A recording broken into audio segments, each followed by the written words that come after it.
Presenting Orson Welles as the Third Man. The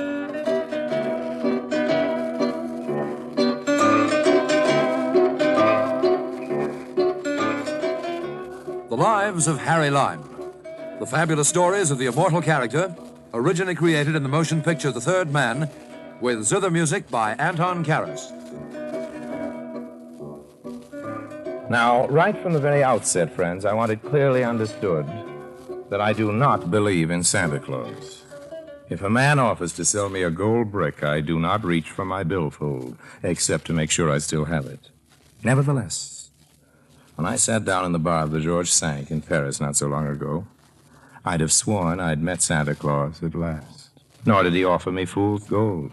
What he offered was the real thing, gold from fools.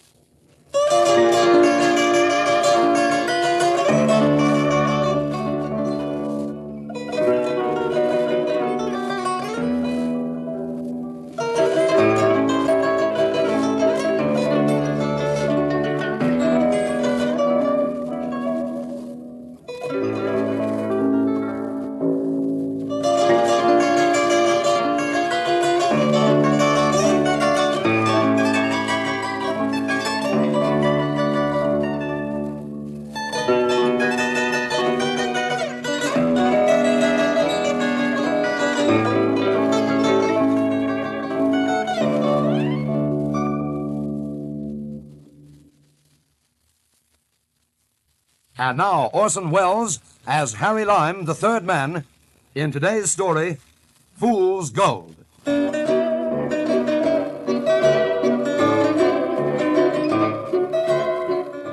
It began, as I told you, in the bar of the George Cinq in Paris. Ironically, I hadn't even wanted to meet the man. I hadn't wanted to see him at all when he called to make the appointment. I was even rude to him. So, Monsieur Lime, your health? À la vôtre. Perhaps if I came quickly to the point. Good, I hope you do. As you know, Monsieur, gold as a commodity is worth 35 American dollars the troy ounce on the controlled market. Naturally. Unfortunately, it can be disposed of at far greater prices in the Orient. As high as $60 the troy ounce will be paid in Karachi or Goa or Bombay or Macau or Hong Kong. That's all very, very interesting. Please, but, I will make myself clear in a moment. I hope so. Let me suggest, Monsieur, that there are at least 3 West European governments which would be happy if they could purchase more gold at the regulated price. Well, they'd sleep better at night, would they? Precisely. But if those who mine the gold in South Africa, in South America, and elsewhere, Sure. if they can dispose of their product for more, why should they sell it in Europe? Not to keep secrets from you, Monsieur Lime, there is a shocking condition. One blushes to report it. Gold is being smuggled east. Smuggled? East through Beirut and the Persian Gulf, east to India and Hong Kong. What some people will do for money. It shocking, is, yes. as you suggest, a distressing practice. Yes. As you can imagine, there are certain European governments which would look very kindly on any efforts to halt the smuggling. If, for instance, the smugglers were made to realize that their enterprise was a very risky one. If they were to discover that occasionally their shipments did not get through to India as planned. Oh, my dear sir, you're suggesting that I hijack these smuggled gold shipments? And besides, how could it be done? Oh, very easy. You see, the usual route for the smugglers is from Beirut by chartered plane to a small sheikhdom on the Persian Gulf called Kuwait. Here the gold is dumped out on the sand. No armed guards. The sheikhs in Kuwait presently have it carried to small craft, dhows, in the harbor. And thence it is sailed east to Karachi or Goa, Macau. No armed guards? Ridiculous, isn't it? I see. Well, my friend, I'm afraid your little ideas. Monsieur Lime, perhaps you have not understood I me. understood, sir. If anything should happen to a shipment of the smuggled gold, it would be understood that all money the gold brings in the Indian market would belong to the man responsible for any accidents to the smuggled shipment. Yeah? All the proceeds? All. Just where exactly is this sheikhdom of Kuwait?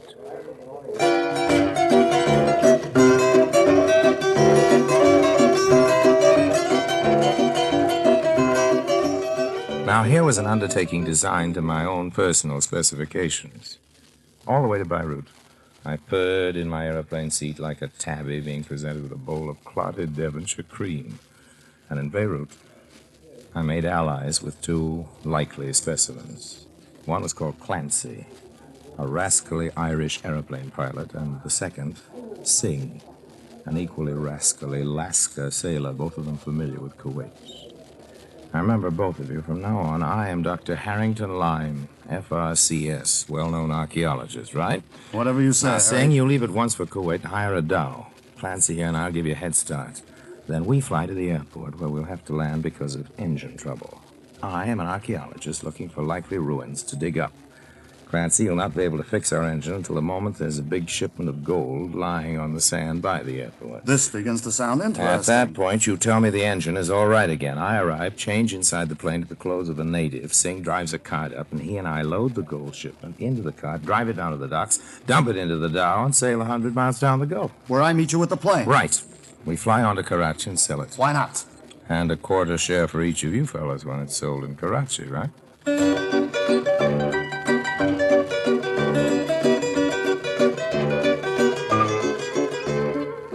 The grapevine had news of a rich, fat shipment of gold due into Beirut in a matter of days.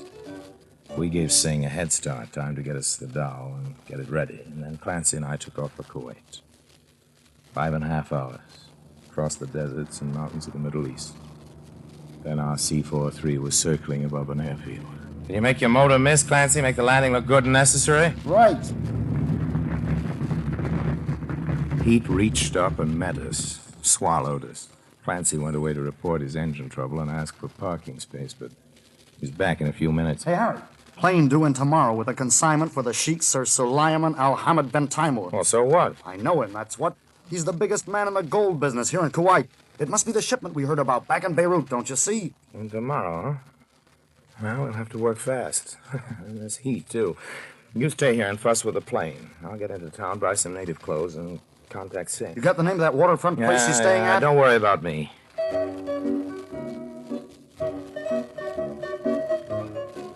Well, if it was hot on the airfield, in the town, in the native bazaar where I went to buy my second-hand native clothes, it broiled and sizzled.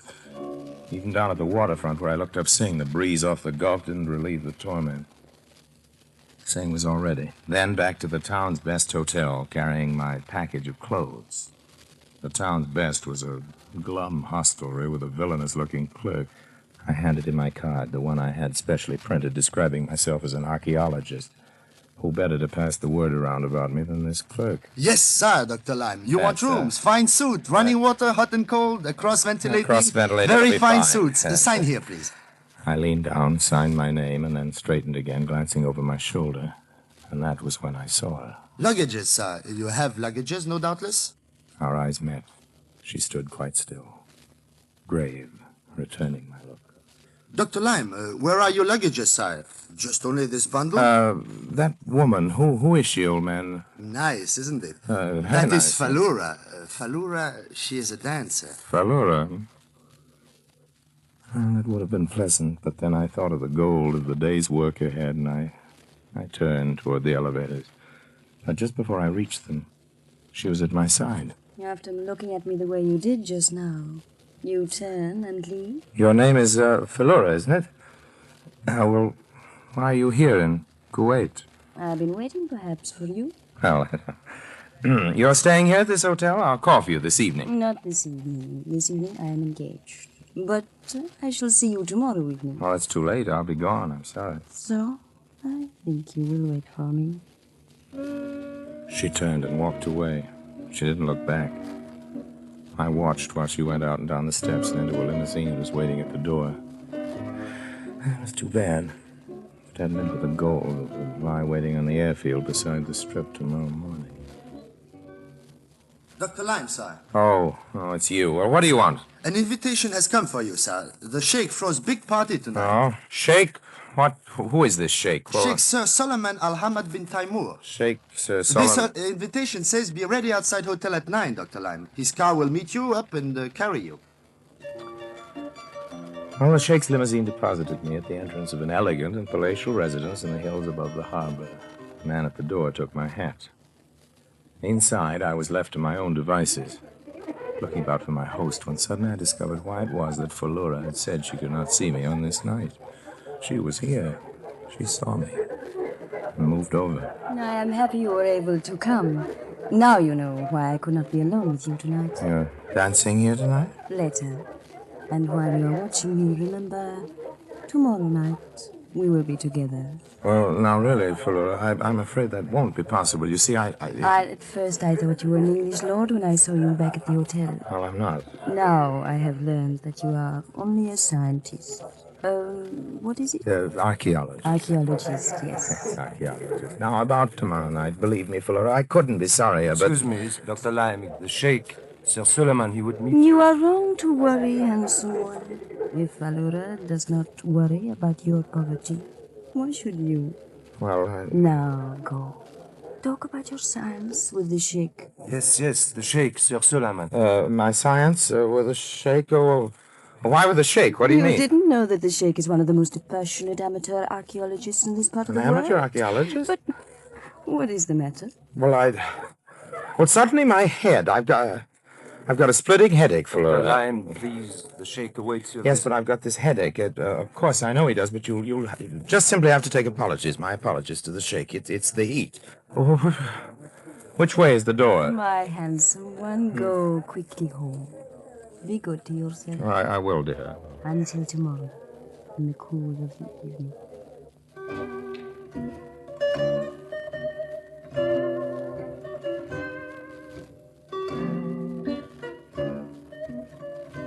But it wasn't in the cool of the evening when I saw Flora again.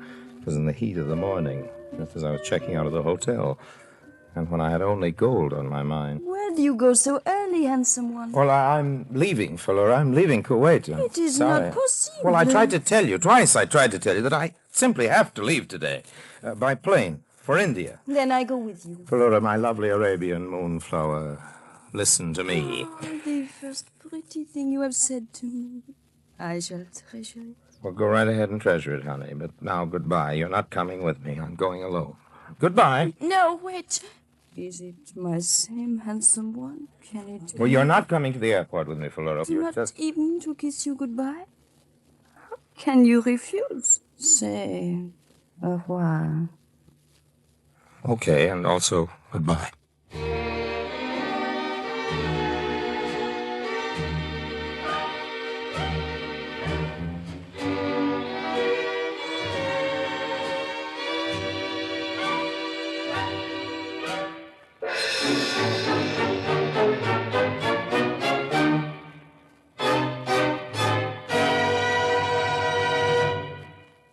In a moment, Orson Welles returns as Harry Lime, the third man.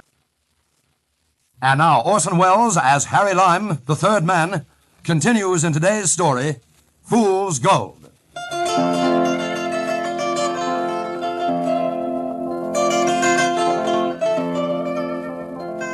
Flora was certainly beautiful, but beautiful or not, Flora had begun to get on my nerves. Nothing could have been worse than to have her around the way she was, waving to me. Just when I was busy slipping into my native clothes and signaling to Singh to approach with his card and flipping back out of the plane again, hoping that no one in the control tower had noticed. Making my way with Singh to the crates that lay unguarded and defenseless, ripe for the plucking under the broiling sun. Oh, they're heavy, Harry. Now, don't complain of their weight, old man. Remember, the heavier they are, the richer we shall be. Anyone around? No one. This heat. Not even a mad dog, my friend. Certainly no Englishman. Then into the cart with these crates. The guards were with us. Why should anyone stop two native Arabs from loading crates into a native cart? What could be more brazen and therefore seem more innocent? Go on, you lazy devil! Belak! Belak! Off the airfield, with Singh laying his whip across the backs of the two plodding, sweating beasts into the town and then down toward the docks.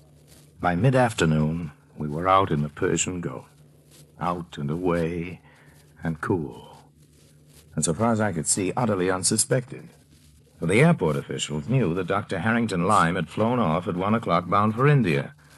And they never guessed that his plane, only 200 miles out of Kuwait, would put down, refuel, and be loaded with a heavy and priceless cargo before heading in earnest for India. I feel better now. Almost weren't airborne back there. That's too heavy a load for safe flying, Harry. You too, Clancy, you too. Me too, what? Well, like citizens saying back there, you complain of the weight of our payload?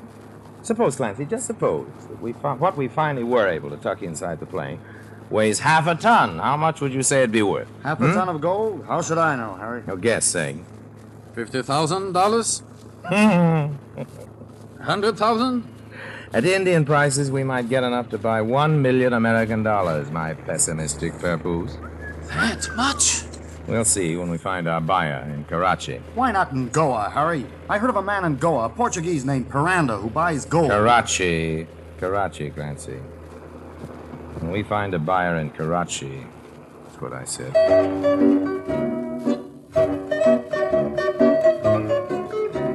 When is what I said, but if, that's what I was thinking.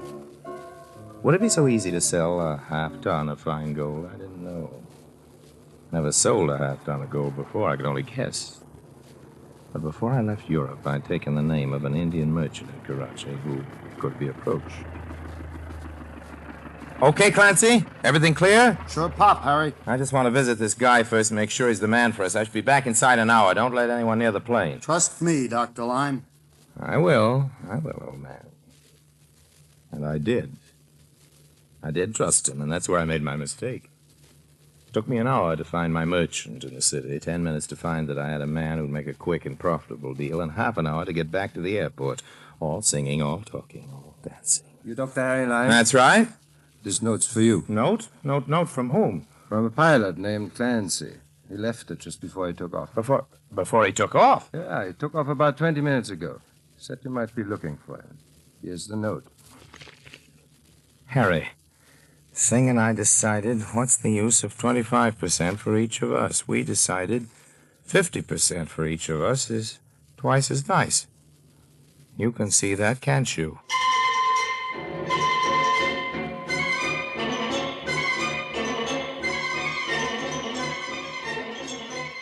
Think. I have to think. Clancy had urged me to fly not to Karachi, but to Goa. Goa, he'd said. He knew a man in Goa would buy the gold, a Portuguese called Watts. Blindly, I made my way through the groups of tourists and travelers in the airport terminal building. How long would it take Clancy to fly to Goa? He had a 20-minute start. I had to charter a faster plane. I must think. Now, what was that Portuguese's name? Where can I... Dr. Lime! Dr. Lime! Oh, my handsome one, I've found you again. Oh. Harry, I shall call you Harry. Now, listen, Fuller, I'm really very busy. I haven't got time for... After you had left me, I thought, handsome one... Piranda, that's it, that's the name. What? Whose name? Piranda. Where are you going? Harry! Piranda. Hurrying through the terminal, I headed for the office of an airlines dispatcher. Piranda, that's the name. Wait. Maybe, I thought, maybe this dancer could be helpful. Suppose I got into a language difficulty. Falura! Yes? I've got to charter a plane to Goa. It's a business matter of great urgency, a fast plane, the very fastest sort of plane. I will come with you. Well, all right, if you insist, I guess, but... Come. We will charter the fastest plane in all Karachi, and Kamadeva shall be our pilot. Kamadeva? In this land, Kamadeva is the god of love.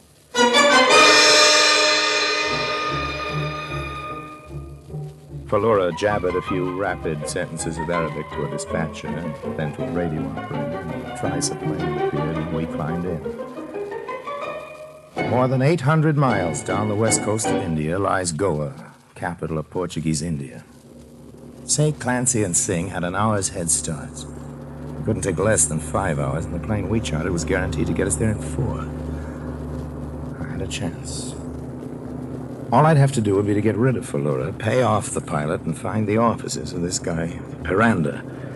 Luck was back with me again. 4 hours, and we were circling down over the ancient city of Goa. I raced from the landing strip to the administration building. I wanted a taxi. I figured I could brush Falura off as soon as I could find a taxi. A taxi, hi, a taxi! I beg your pardon, but aren't you Dr. Harry Lime? Well, yes, Harry, where are you going? Professor Lime, is it not? The well-known archaeologist. Oh, yes, but I really must apologize, old man. Taxi! I'm in a terrible hurry right now, you see. Taxi! I tell you how I've longed to meet you, Professor. You see, I dabble a bit in archaeology myself. Taxi! Taxi! A taxi pulled up. Perhaps you will be good enough to permit me to accompany you to the hotel, Professor. I had no time to stand on ceremony. I pushed this archaeological crank out of my way and jumped into the cab. Driver, take me to Piranda's, do you hear? Harry, don't leave me. You know where it is, Piranda's? Si, Miranda, si, senor. Wait, Harry. What about me? But, Professor, wait! I was cutting it fine. It took my driver a half hour to find Piranda's. What if those thieving scoundrels had beaten me after all? But just as the taxi was turning into the street, I relaxed. There they both were, Clancy and Cynical, standing on the sidewalk outside the shop, supervising the unloading of the crates. Gently, boys, gently. Yes, gently, boys, gently. You boys have rather inconvenienced me. Please, Clancy, don't reach for your pocket. As you may notice, my hand is already in my pocket. It isn't my pipe stem that is pointing at you. That's better. You may proceed with the unloading of my crates. But Harry, listen! I know, you were just joking. Nevertheless, the penalty for practical jokes is severe. When my profits are involved... Harry. Oh. You see? He's stopping them. Yes, I guess you're right, my dear. I guess he is a fellow archaeologist. A fellow, what? Certainly he is, Sir Suleiman. What's this, Sir Suleiman? Why, I thought you knew him, handsome one. This is the Sheikh Sir Suleiman Al-Hamid Bertino. Delighted, Professor. Oh. I had been looking forward to a chat the other evening, except that you were suddenly taken ill, I understand. Yes, Sir Suleiman. And I must say, I'm most grateful for all your efforts at halting these brigands. You'll forgive me. For a time, I actually thought you were part of the plot to hijack my gold. Yeah, and don't think you were. Quiet. Yes, Sir Sullivan, you were saying? Yes.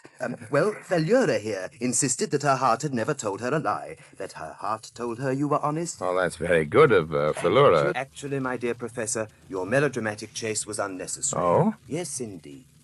As soon as you told Faliura back in Karachi that the name was Piranda, she found the opportunity to ask Karachi radio operator to send me the information. I was at the time flying from Kuwait, and naturally I radioed ahead to my good friend Piranda. Your friend? We've often done business together in the past. And he arranged to have some Goa police inside his place of business. Police? What? They're ready to take these two thieves in charge right now, I believe. Hey! Now look here, Harry. And a very good thing, too, I must say. Harry, does it not turn out well? You're not getting away with this line. that's- All right now, my men. Just move along inside the shop, please. Oh, by the way. Yes? Please accept this, a small reward for your friendly intervention. Oh, no, Sir Solomon, I couldn't really. No, I insist. It's awfully good of you. Here, Faliura, you make him take it. Well, Professor, you perhaps don't realize how valuable a shipment this was that you say. oh, really? I'll see you in a few moments. We'll wait, Sir Suleiman. Faliura. Yes, handsome one. Come. We will see if there is a bank open which will cash the Sheikh's check. You see the reward for honesty, handsome one.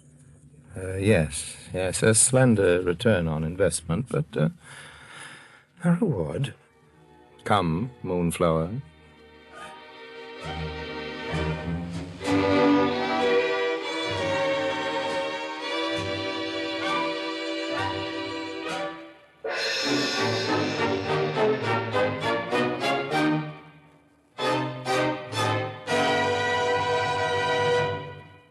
Harry Lime returns in just a moment. And now, Harry Lime.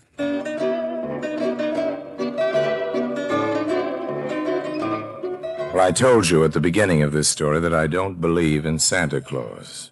Well, after all, nobody ever left a gold brick in my sock, unless it was there to sock me over the head. No, diamonds may be a girl's best friend, but Harry Lime's best friend is still, well, guess who? Yes, you're right. Harry Lime.